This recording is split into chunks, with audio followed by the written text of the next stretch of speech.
Welcome to the Cambridge Financial Podcast with Bert Salazar, CEO at Cambridge Financial Partners, LLC.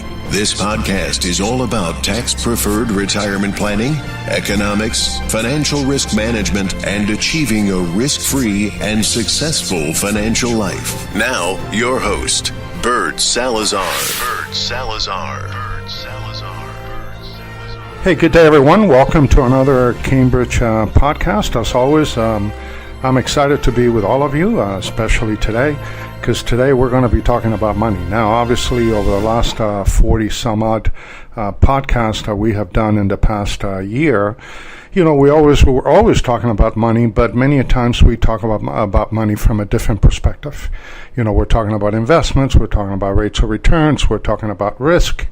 We're talking about money management, taxation, inflation, planned obsolescence, and so forth. But today I do want to dedicate a little bit of time about money and have a good discussion about money because obviously, although we can spend an entire day just dealing with the issues of money and how people view money, I think it's important to note that as a retirement strategist, I deal with people every day. And the type of people that I deal with obviously have done fairly well financially in their lives. They have been able to either have very good jobs, or they're professionals, or they're business owners, and they have been able to do fairly well for themselves many times. And this is something that they tell me, in spite of themselves, they've been able to do well. And the reason for this conversation that I normally have with them is that although many of these clients make a lot of money, most of them truly have a very little understanding of how money works. And obviously is something that is, people are not educated on money and money decisions when they're in school, whether you're in high school or college. Very, very few organizations, or many, very, very, very few times in your life do you actually study economics or get to understand how money works.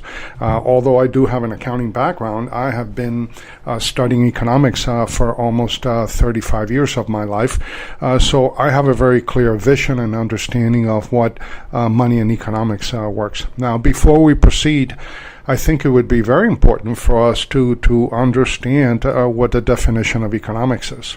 And if I were to ask this question to many of you at this on this podcast, you're all going to have a different opinion about economics. And if you really think about what the true definition of economics is primarily the management of scarce resources. And the reason for that is that every dollar that comes into your personal economy is scarce. In other words, very few of us in the world have the ability, unless you happen to be a Bill Gates or Warren Buffett, as an example. Very few of us have money that comes in hand over fist at any time, at any point, and at any place. So therefore, for most of us, from an economic perspective, money is a scarce resource, and we need to be able to manage it properly. Now, there are pretty much four things that we can all do with our money. We can spend it, we can save it, we can transfer it, and we do that every single day. And what I mean by transfer it is not just give it away to your family. I mean, you can transfer money to financial institutions and the federal government every single day of the week.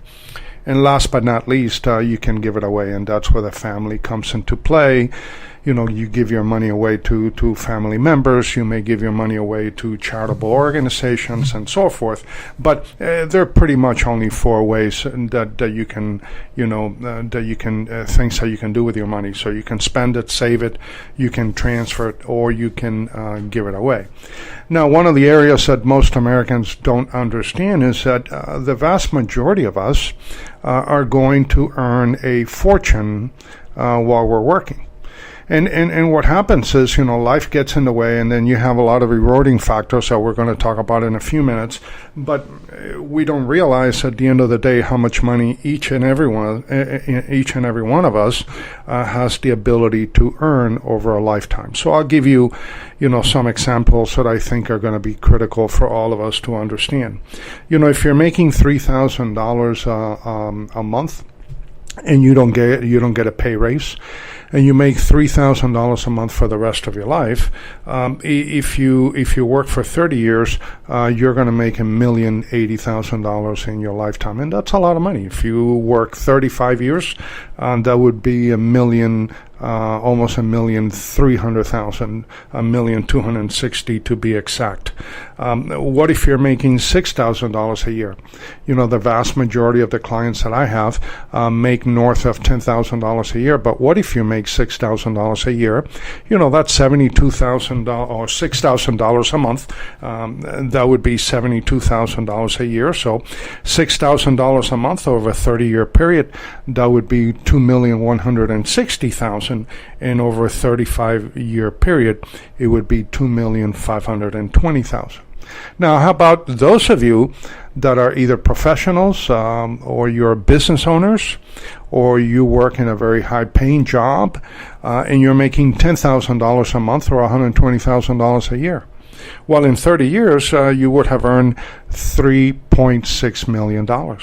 And over 35 years, you would have earned $4,200,000. Now, making all that money is really good, but from an economic perspective, it's not how much money you make, is how much money you keep. And understanding the decisions that each and every one of us make when it comes to money, I think is very, very critical in truly getting to the bottom and being financially independent at some point in time in the future. Now, most of us think that, we need to take a much higher risk in order to get a much higher rate of return, in order to accumulate more money, and in order for us to be better off at time of retirement. But from an economics perspective, that's not necessarily a good way to put away money, because you have to understand how money works and the impact that money has on all your assets and all your money decisions.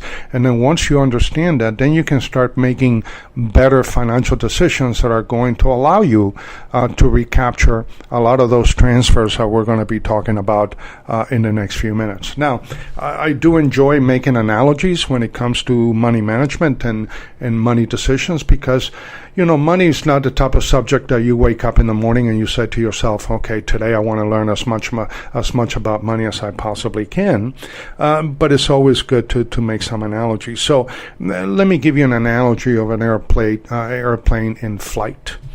Now, as you're flying an airplane, compound interest creates lift. In other words, the more compound interest that you can get on your money, the easier it's going to be for your money to grow, and it's going to be the easier for the airplane to be able to rise and to get to a really good and efficient flying altitude. Now, if you have tax-favored investments, whereby your investments are either growing tax-deferred or tax-free, then that's going to give that airplane thrust. And the thrust pretty means that airplane is going to be able to fly more efficiently, more rapidly, and the airplane is going to be able to get from point A to point B in a much faster way. So compound interest and tax-favored investments are going to help your retirement become available a lot sooner and at a much higher pace than you could have ever imagined in the past. Now, with the same airplane scenario, an analogy, when you add taxes and inflation, and that creates what? Well, it creates weight. So the more weight you have in the airplane, the less efficient that airplane is going to be able to fly, and it's also going to create a drag, which means that you may be flying at 200 miles an hour, but you have a 300 mile an hour headwind. You're not really moving anywhere. Now, what many people try to do when they find themselves in a financial situation like this of an airplane where you're flying at 200 miles an hour, you think you're doing well, but you have a 300 mile an hour headwind, you're not really going anywhere. You may be better off just landing the airplane from an economic perspective and wait for those winds to pass through, because then you can get on your way and get from point A to point B in a most preferred way without having to jeopardize that drag and that impact that you have in your flight to financial independence. Now, one of the major drags that we have in this economic scenario and airplane scenario is inflation. And one of the things that we need to understand about inflation is, number one, it's not tax deductible. So that's one thing that is critical to understand. So if inflation is at 3%, depending on your tax bracket, you may have to earn 3.75, 4%. Some of my clients have to earn 5.5% in order to clear 3% net to offset inflations after assuming for taxes and other expenses. Now, what's the best way that I can share with you the negative impact that inflation would have on your investments? Well, think of it this way. Let's say that you have $1,000 today. Well, in 5 years from now, that $1,000 can only buy $859 worth of goods. So in a matter of 5 years, you have lost 15% just about of the purchasing power of those $1,000 in order to buy goods and services 5 years down the line. What if we go out 10 years? Well, now you're at $737. That means that what the $1,000 was able to buy today, 10 years from now, is only going to be able to buy $737 worth of goods. And if we go out 20 years, and we can go longer than that, but if we just go out 20 years, that means that the $1,000 today can only buy $544 worth of goods and services 20 years from now. Well, what does that mean to you? Well, it means that unless you have your money working for you as efficiently and as effective as you possibly can, almost 50% of your purchasing power is going to go away in 20 years. Now, what does that mean to the average retiree? Well, if you happen to be 65 years of age today, fast forward 20 years down the line, now you're 85 years of age. The income and the retirement income, and that would include maybe a pension if you happen to have one and be a lucky, American to be able to enjoy a pension, or Social Security, or investments like 401ks and IRAs, or savings as you would have in stocks, bonds, or mutual funds as you would have today that today you feel comfortable with. Well, guess what? 20 years from now, it's only going to be able to buy just about 50 cents out of every dollar you could have purchased today. So either you're going to have to reduce your standard of living, or you're going to have to increase your rate of return by taking additional risk. And by the way, I deal with a lot of retirees, and none of them want to take more risk on their investments than what they're doing today. So I think it's very critical to understand that when it comes to retirement planning, very few people really think long term. The wealthy always think generations ahead. The poor are only thinking about Saturday night. And those are some of the challenges that I have with many of my clients, because although the vast majority of them have done fairly well financially, when I walk them through an economics calculation as to how much money they're going to need 10, 15, 20 years, 25, 30 years down the line in order to maintain their standard of living today, it causes friction. Not between the clients and myself, but it causes friction between themselves, and then they start to second guess, their financial decisions in previous times and previous years, and that's something that, unfortunately enough, is something that we all have to deal with pretty much on a daily basis. Now, when it comes to economics, there are a number of what we call principles and economic laws. There are two that I'm going to be discussing with you today, because obviously I don't want to spend a tremendous amount of time on this podcast. But one of them is known as Parkinson's law. And Parkinson's law says that expenses have a tendency to rise in order to equal income. So expenses rise to equal income, and the idea for that is that as people make more and more money, well, they're also spending more and more money. And very, very few people, I would argue that, economically speaking, perhaps 2% of the population are actually savers. 98% of the population are spenders. And the reason why Parkinson's law is so critical from a financial perspective is that, luxury once enjoyed becomes a necessity. And this is something that I tell my clients all the time. Luxury once enjoyed becomes a necessity. Now, obviously, we all need to drive from point A to point B, unless you happen to live in a major metropolitan city like New York and so forth, where you may not need an automobile. But for most of us, I know in South Florida, everyone needs a car. Now, we all need an automobile, we all need a car, but we don't need a Mercedes or a BMW. And even if you have the thirst for a Mercedes or a BMW, on the Mercedes class, you don't need to drive an S550.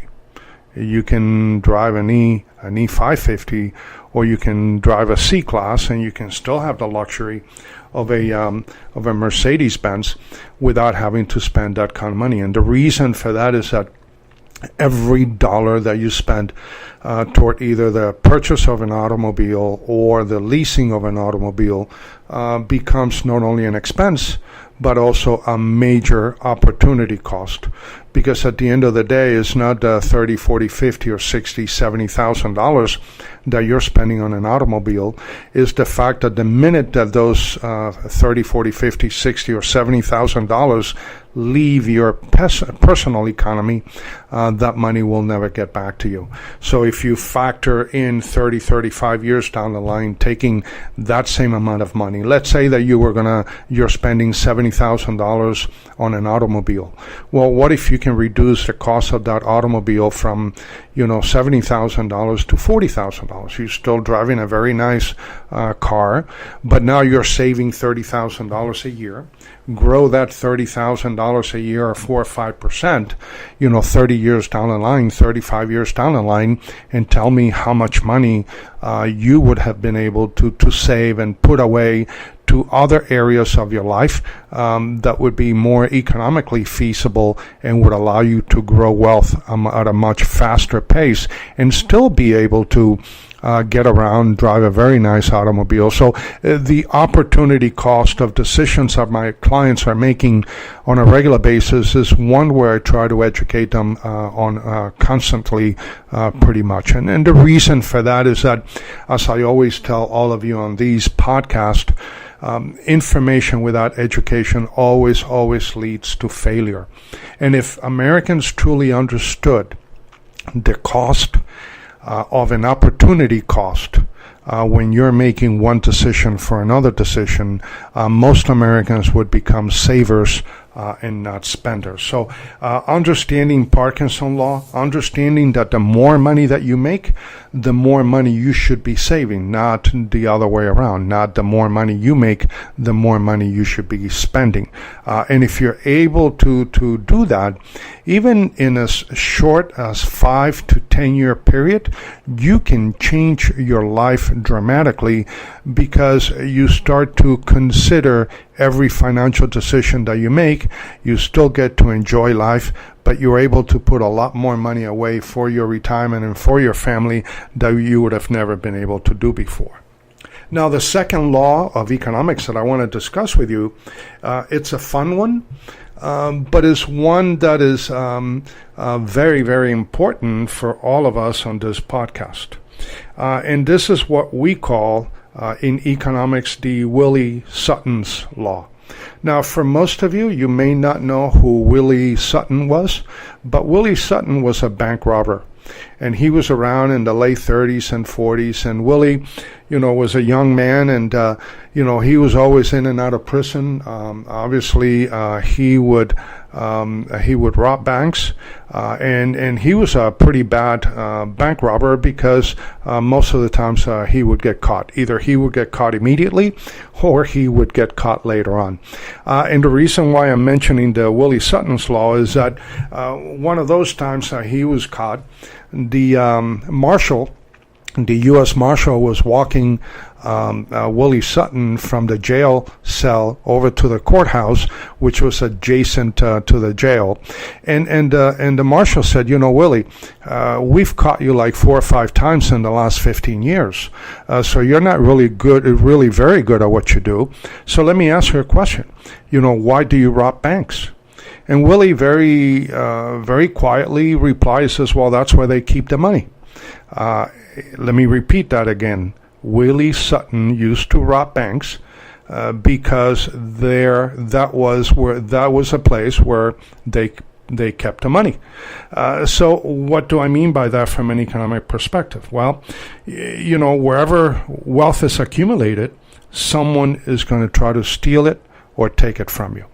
So for instance, the more money you accumulate, the more tax-favored plans you put in place, the better off you're going to be, because the IRS is always going to be there to take your money away. Financial institutions are always going to be there to take your money away through fees and services and so forth. So you have to be very careful not to fall into the Willie Sutton's Law, because at the end of the day, the only reason why Willie Sutton used to rob banks was because that's where they kept the money.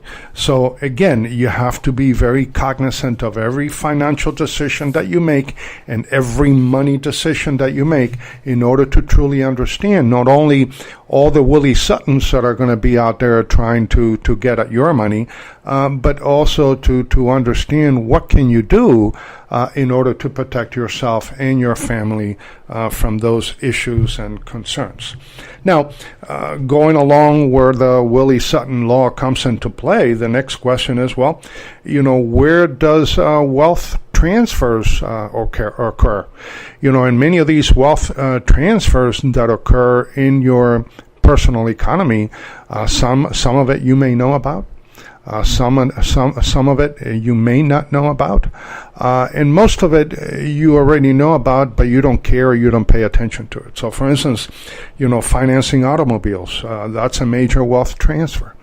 Most people, you're now seeing a lot of advertising where, buy an automobile or lease an automobile, but if you want to buy it at 0% down and no interest. And people fall for that one every single day of the week. And the question that I ask all of you on this call is, where do you think that manufacturers of automobiles and dealers that sell automobiles, where do you think they make their money from? Do you think they make their money from selling the automobiles, or do you think that they make the most amount of their money through financing? Well, if you guessed financing, you're absolutely right. So that means that, why would a dealership, why would a manufacturing company, why would Ford or Chevy, why would they want to give you the ability to come into their dealer, purchase an automobile from them, finance it over 4 years or 3 years or 5 years, and pay no interest? Now, why would someone lend you money at 0% interest rate? Now, I know I wouldn't do that. I'm sure none of you would do that. None of you would lend money unless it's a family member that you love very much. But none of us is going to lend money to anyone unless there's a premium to be paid or an interest to be paid from a business perspective. So the reason that they're able to do that is because that interest that you would have paid over 4 years, it's already included in the price of the car. So that is just one of the major examples. And by the way, over 25% of all car payments are interest payments, and we'll talk about that in the next few minutes. Now, other places where wealth transfers occur, and we're not going to go into a lot of details on them. Mortgages, obviously. Interest rates that you pay on mortgages. Credit cards, that's an enormous one. 13, 14, 18%, 22%, depending on your credit record. Qualified retirement plans, so your 401ks, IRAs, 403bs, pensions, and so forth. There's a tremendous wealth transfer. Number one, there are fees associated with those investments, and then there's an enormous opportunity cost, because whenever you put money in a qualified plan, that money is going to prison until you reach the age of 59 and a half. Otherwise, you're going to have to pay taxes, penalties, and excise penalties, and so forth. So qualified retirement plans, if you don't understand how money works, then you may very well be making major mistakes along those lines. What if you hire a fee-based financial planner? Well, you're going to be paying fees. And many a times, they're not going to get you any further than you would for yourself, or you would by working with somebody that may specialize in retirement strategies. Insurance. Insurance is a major area. And there are different types of insurances, but for instance, if you have like automobile insurance, there's a tremendous cost associated with that, because at the end of the year, if you don't have an accident, then obviously you cannot recover that premium that you pay to the insurance company. So, and the same thing applies to other types of insurance, like long-term care. If you buy a long-term care policy and you pay for it for 30, 35 years, and then you die in your sleep, if it's a traditional long-term care policy, all that premium that you pay for 35 years went away. So not only did you, as a client, lose the premium because you never got to use it, but you also lost the opportunity cost. What you could have done with that premium had you taken that money and invested it somewhere else. So what I try to do with all my clients whenever we do engagement and we do retirement strategy planning is we want to make certain that if they get what they want, it doesn't cost them any money. So in the case of somebody with a long-term care, we want to make certain that if the clients, were to die in their sleep, that someone is always going to get that benefit. So if the client didn't receive that benefit during their lifetime because they died on the side of the angels, because that's the only way you would want to go, that at least their family can recover that cost and generate an opportunity benefit as opposed to an opportunity cost. Same thing with taxes. That's another major. The vast majority of Americans are paying more in taxes than they need to. And that's something they need to pay attention to, because once that money leaves your personal economy, then it's gone forever. And last but not least, tax refunds. Now, I try to make certain that because we do accounting at our firm, obviously we have a different company that does that and my daughter manages that side. That's Gable's, tax planning group. Tax refunds are a big no-no. And the reason, I'd rather you owe the IRS than the IRS owe you. Because in a perfect world, you want to break even. And we do tax planning to make certain that you, as a client of our firm, you break even every year. Because getting a tax return is not a good thing. And the reason for that is you've given the IRS a free interest loan for 13 or 14 months. And they're not going to pay you. They're going to give you your tax refund because you overpaid them. But they're not going to pay an interest on that money that you overpaid.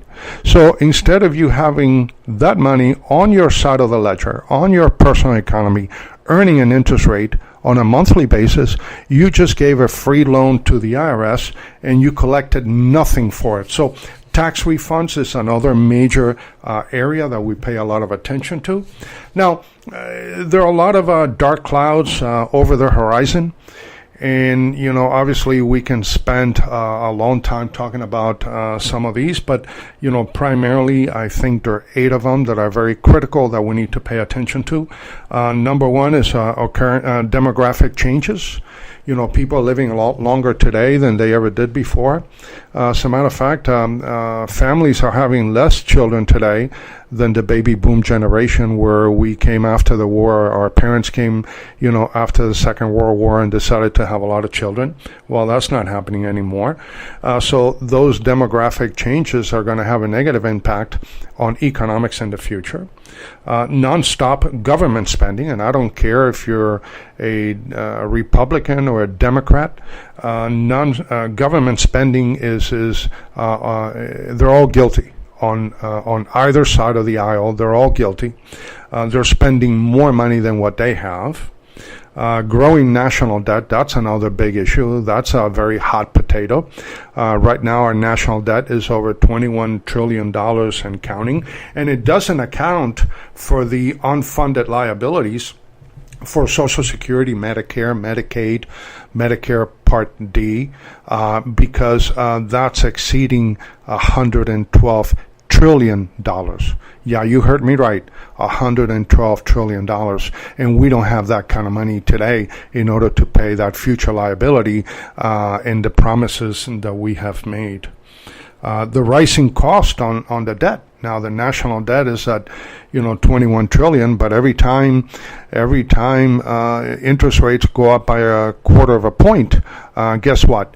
Servicing that debt becomes more costly to the United States than the previous year because of the increase in the interest cost in order to service that debt.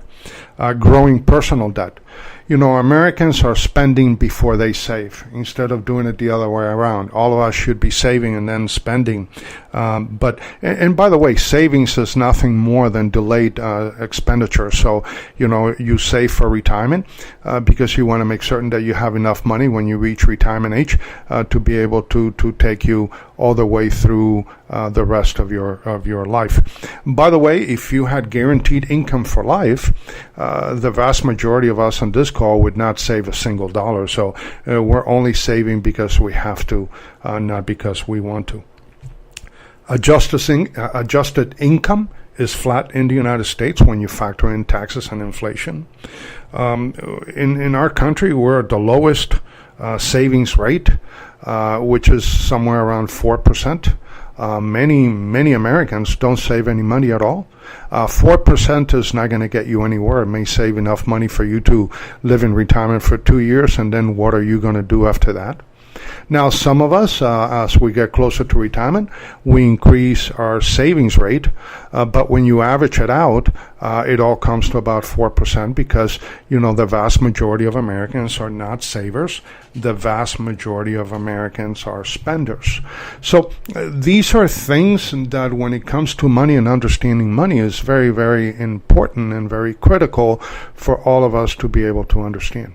Having the ability to make financial decisions and money decisions that you truly study before making that decision, and you kind of move forward and figure out what the impact of those dollars are no longer in your personal economy will have for you and your family in the future is very, very important. So the next time you think about buying a $70,000 automobile, think about buying a $40,000 one or a $50,000 one, and take the differential and put it to a vehicle that can now give you the thrust and the lift in that financial airplane to take you to the promised land in the most efficient and the most effective way possible. Again, as I always tell you at the end of every podcast, from an economic perspective, my job and that of my firm is to kind of help you change in the way that you see things, because when you change the way that you see things, the things that you see change. Again, thank you so much for your time today, and look forward to seeing you again next week. Take care.